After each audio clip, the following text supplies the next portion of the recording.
ये मैटर जो मैं आपको बोलने जा रहा हूँ, आप इस मैटर को हमारे सॉफ्टवेयर पे टाइप करके आप अपनी मिस्टेक्स को जान सकते हैं और अपने शॉर्टहैंड को इम्प्रूव कर सकते हैं, जिसका लिंक मैंने अपने डिस्क्रिप्शन बॉक्स में दे दिया है। 3, 2, 1, start. Mr. Deputy Chairman, sir, this discussion has come at an appropriate time when people in this country are very much concerned about the future of the press, its structure and its freedom, and therefore I welcome this opportunity to say a few words. I think that there is a good deal of misunderstanding, rivalry, and tension between the Parliament and the press, and this misunderstanding exists on both sides of the House. The usual attitude among the politicians is that if a newspaper supports their party, then it is independent, and if it criticizes their party, then it is the mouthpiece of the monopolists.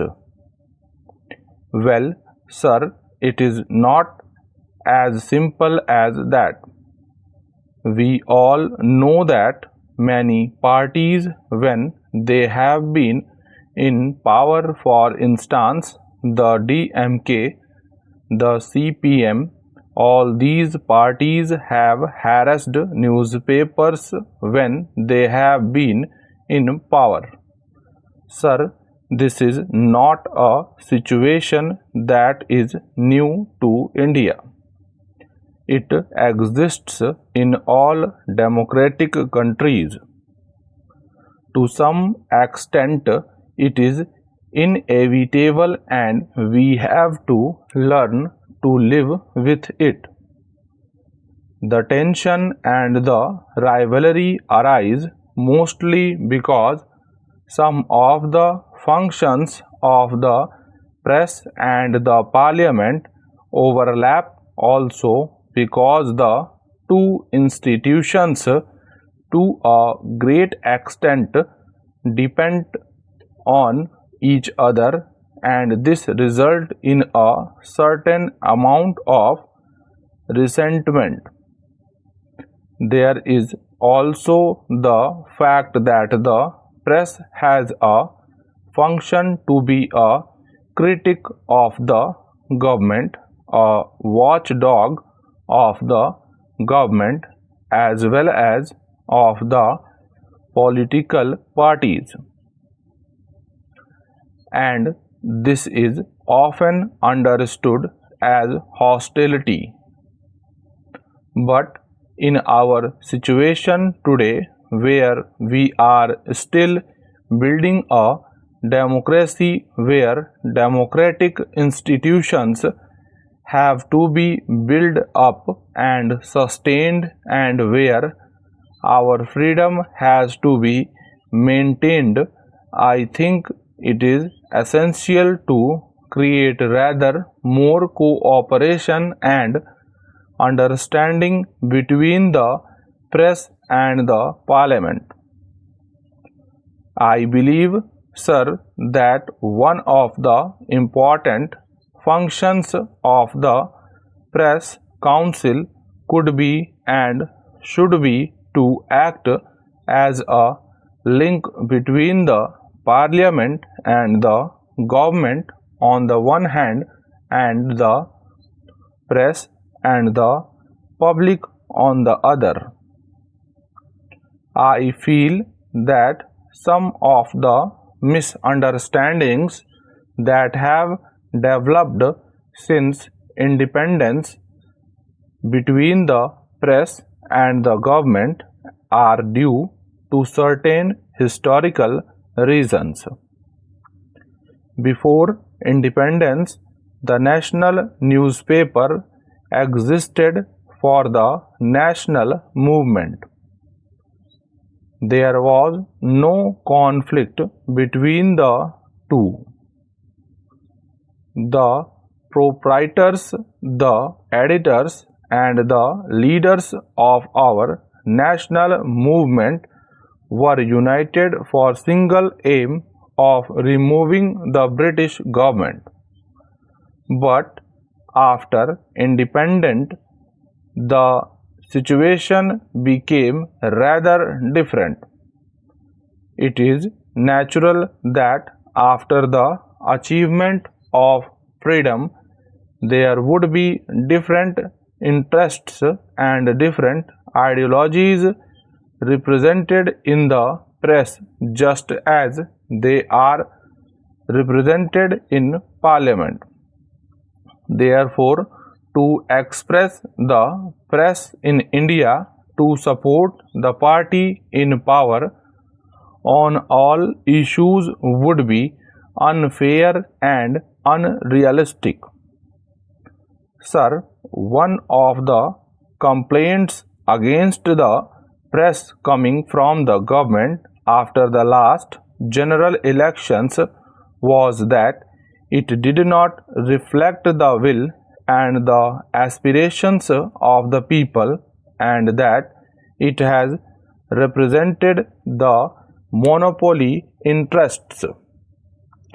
Even these allegations, sir, have been disproved to a great extent by those who have analyzed in detail the coverage of the last elections by the press. The fact is that a kind of distrust of the press has grown in the ruling party and in government circles, and their feelings is that our major newspapers do not support the basic policies of the government and that they are over-critical. Sir, I would like to say this. If the charge the press is that they are dependent to a great extent on big business and that they are out of touch with the vast masses of the people, there is some truth in it. But cannot it be said about many of our political parties? Can't we say that the Congress party has links with big business?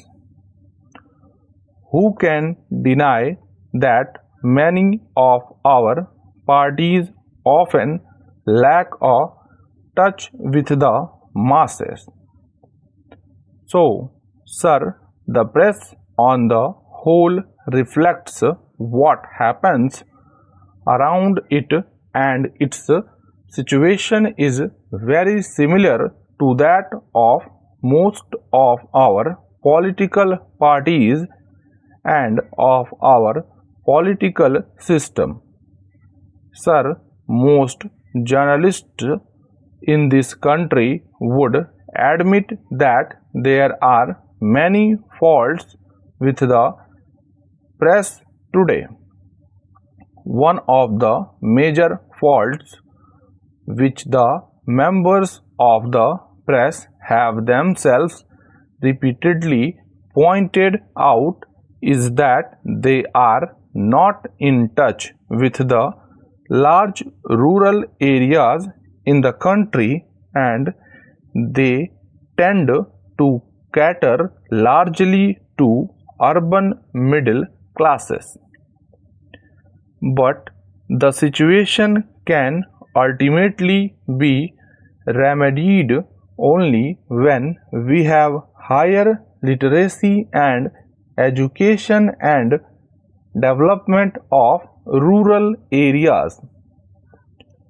Again, it must be conceded that the freedom of the press today is inhibited by the fact that it is run by large business houses and commercial and other interests, often impinge on the freedom and integrity of the editor and the journalists who work with him. So, we all agree that freedom of the press should be strengthened. The government, the journalists, and the public are all agreed on this.